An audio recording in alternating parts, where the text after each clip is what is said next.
If years in the field creates that, then that's something we as education as a field need to address. Mm-hmm. If the longer you're in education, the less you are willing to learn, then we have something to deal with there.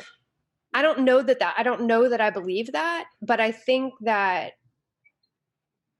the willingness to engage in learning and seeing yourself as a learner is the key to being an effective career teacher.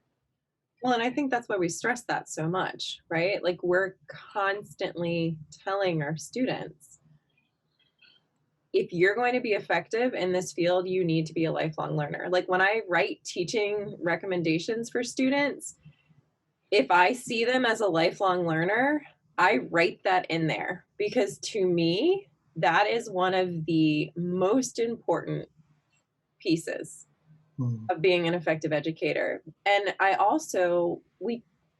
talk to them, right? I talk to them about like, hey, guess what I learned when I was in my master's program? And guess what? I've learned that that's total BS now, right? Like I've had to change, right? And I talk to them about how I've had to read more and I've had to learn more and I've had to change my thinking and how important it is for them to be okay with that, right? Like to recognize, oh, okay, yeah, I'm going to do better.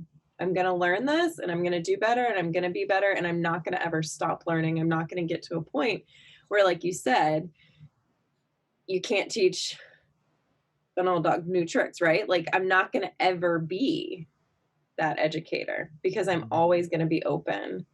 But I think it's hard because I think teachers get so much PD thrown at them that I think it's really easy to get in that mindset of, I don't want to learn anything new, right? I remember when I was in my doc program, we had a speaker come in and they were talking about how one of the biggest problems with education and keeping teachers was that we are in a field where and they had this down to more science than what I can remember, but I think it was 3 years, school districts adopt a new thing. So you never give teachers enough time to learn, to buy in before you're throwing the next thing at them, right? And I think that that's often why you get teachers that are like, I'm not buying into it anymore, right? Like I'm tired of every 3 years there's this new box of curriculum or there's this new next big thing. Yeah, exactly.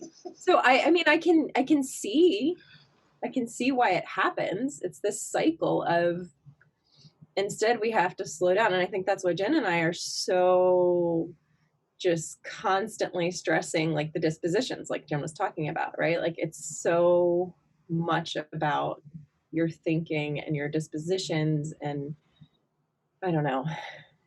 Well, and that's where teaching as intellectual comes from. It's like, that's why we share what we're reading. That's why we share what we're learning, because we are learning. And we have a community of early career teachers that I mean, there are teachers in my life that I taught stuff that I no longer believe. Yeah, me too. And I think about that all the time. Like the harm that I did, or the potential harm that I brought forth to a child in a classroom because I emphasized a specific behavior sequence, right? I used to teach when I was early in my career. I used to have to teach pretty like white book behaviorism, and I am not a behaviorist. And you're going to have all these behaviorists in your comments telling me why I'm wrong. But I feel a lot about that. I feel a lot about that, and I want to repair that. And I want to really talk now with the teachers in our orbits about how we humanize student behavior and how we think about behavior as a function of the bigger environment. And, what am I doing that's influencing the student right now? What is the environment doing? What is that task I've asked of the student doing? How are all of these things, instead of putting the locus of control within the student? Um, so I've grown and I've changed, and sometimes I think, Mir and I talk about this, sometimes I think I'm not even able to be in this space anymore. I don't know if my beliefs really align with what I know about education, what I know about disability, what I know about special education as a system of delivery. Can I operate within it?